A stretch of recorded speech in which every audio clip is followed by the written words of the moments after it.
Hey everyone. Let's see here. There we go. Let's see. Happy Wednesday. We're going to kind of go off of what we did yesterday, and we're going to do absolute value inequalities now.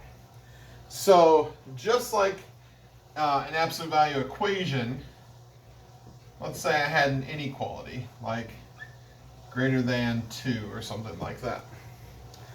Well, we're going to do the same idea, which is set up two cases, right? So you got to be careful this time, though, because it's an inequality. So here's the weird part, okay?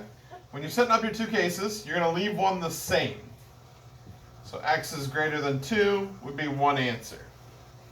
The other one is going to be the opposite number, but we're also going to flip the sign just like we multiplied or divided by a negative, which is weird. I know that, but that's just how you set it up. So we're going to flip this sign, and this would be negative 2.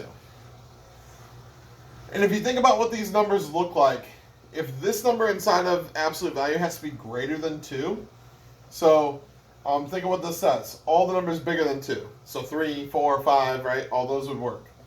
This says all the numbers less than negative 2. So what's less than negative 2? Negative 3. If I put negative 3 in here, take the absolute value, it's going to be 3. 3 is bigger than 2. So you can see how it's going to work. We just have to kind of set those up and then graph them. So maybe like we would have the absolute value of 4x minus 7 is greater than or equal to, 9.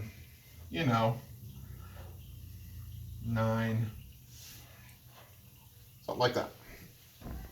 So what we're going to do, you guys see that okay? Yeah, you can see that. Okay. So what we're going to do is we have our absolute value isolated. We're going to set up our two cases. So I have 4x minus 7 is greater than or equal to 9. One of them just stays exactly the same. The other one, 4x minus 7, we flip the sign and we make it negative 9. The solving part is pretty standard. That's the hardest part, is setting up two cases. One of them where you flip the sign and make it negative or make it positive or whatever that looks like, right? So, over here, solve it. Add 7. It's going to give you 4x is greater than or equal to, we don't have to flip the sign, that'd be 16. Divided by 4, we don't have to flip the sign again because it's positive, and x is greater than or equal to 4. Over here, same idea. We're going to add 7. So that would give us 4x is less than or equal to negative 2. Divided by 4.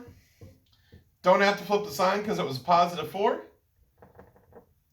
So that's going to be less than or equal to. And negative 4, 2 over 4 is negative 1/2. So there's my solution. And then it wants to know, just like any other inequality, is it or is it and? So we're going to go ahead and graph that on a number line and see what it looks like. So I'm going to start with negative 1, 0, 1, 2, 3, 4, 5. All right, let's check out this side. X, it's a closed circle because it has the number, the underline. And x is bigger than 4. So is 3 bigger than 4 or is 5 bigger than 4? Well, 5 is. So that's this way. Now we check this one.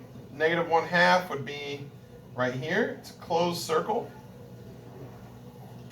And is negative 1 smaller than negative 1/2? You bet it is.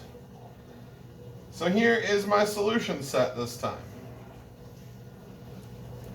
It could be and, it could be or.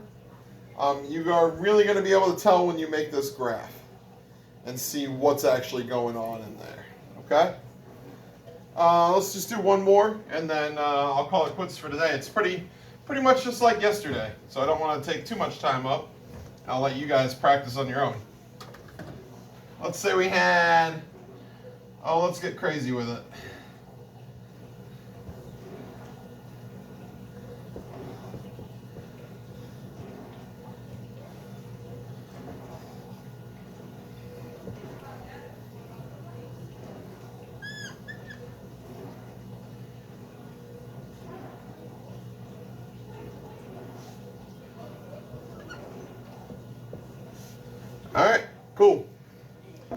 So we can't set our two cases up until we have the absolute value part isolated. So here's this. We would probably want to get rid of plus 18 then. So we'll minus 18. All of this is the exact same that we did yesterday, right? Nothing changes until we set those two cases up. Still less than, that's, I don't know, 36. And then we probably want to get rid of this 6. So we can get this isolated. So divide by 6. Divide by 6. We do not have to flip the sign. 3x minus 4 is less than 6. And then we can set our two cases up. My board's like not big enough to show this on. So we got 3x minus 4 is less than 6. I'll do that one over here. And then 3x minus 4 is greater than, and then we make it negative 6. So flip the sign, make it negative 6, just like that. And then we'll just solve both sides. So add 4. 3x is less than 10. Divided by 3. We'll just leave it 10/3 because that's the best thing you can do with a fraction, right? Just leave it like that. And then on this side, add 4. Add 4. 3x is greater than, that'd be negative 2. Divide by 3. We don't have to flip the sign because the 3 is not negative, just the negative 2 is, so we don't care about that. So there's our two solutions, and then we'll graph it.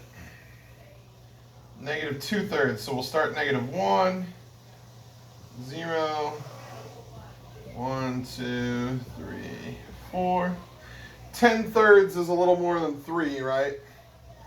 So we're going to put it open circle, a little bit more than 3. And this says x is less than it. So 3 is smaller than 10/3. So we're going to go this way with it. And I kind of think I know what's going to happen, but let's just figure this out. Open circle at negative 2/3, so that's going to be about here.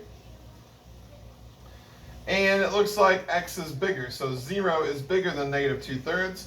So this is going to be your and situation, where anything that's in between those two is going to be true. All right? That's pretty much the same thing. It's kind of combining two of the last couple lessons that we did. But just setting that second equation up with the inequality, I think is the hard part, making it negative, and then making sure you flip that inequality. Okay? Cool. I'll be coming at you with, I think I'm just going to scan a review to you for tomorrow that we're going to work on in class. And then I'll probably post a video of me going over that review just to help you guys get ready for your test. All right. Peace out.